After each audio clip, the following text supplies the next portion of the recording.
ஹிஜாப் ஹலால், அது இல்லாமல் இருப்பது ஹராம். அல்லாஹ் உங்களுக்கு நரகத்தை தருவான் என்று எச்சரிக்கவில்லை. இந்த செய்திகளை உள்ளத்திலே ஏந்தி பாருங்கள். இவர்கள் முஃமினான பெண்கள், முஃமினான ஈமானுடைய வெட்கத்தை சுமந்த பெண்கள். இந்த உலகம் வெட்கத்திற்கு 1000 விளக்கம் சொல்லட்டும். என் ஆடை, என் உரிமை, இது என் உரிமை, அது யார் நீ கேள்வி கேட்பதற்கு என்றெல்லாம் சொல்லட்டும். ஆனால் ஈமானிய பெண் ஆயிஷா ரலியல்லாஹு அன்ஹா அவர்கள் சொல்கிறார்கள், அல்லாஹ்வுடைய தூதர் என்னுடைய அறையில் தான் அடக்கம் செய்யப்பட்டார்கள். அல்லாஹ்வுடைய தூதர் அடக்கம் செய்யப்பட்டவுடன் நான் இயற்கையான ஆடையில் இருப்பேன். என் வீடு அது. அபூபக்கர் அடக்கம் செய்யப்பட்டார்கள், என் தந்தை அதே ஆடையில் இருப்பேன்.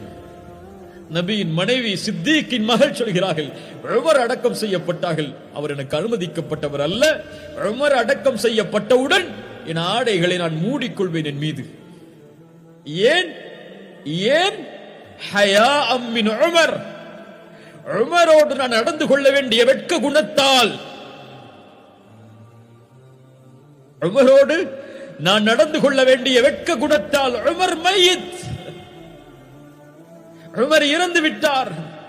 அந்த இறந்து விட்ட ஜனாசாவோடு நான் நடந்து கொள்ள வேண்டிய வெட்க குணத்தால் நம் கல்புகள் இறந்து விட்டது. கண்ணியத்துக்குரியவர்களே, நம் கல்புகள் இறந்து விட்டது என்று.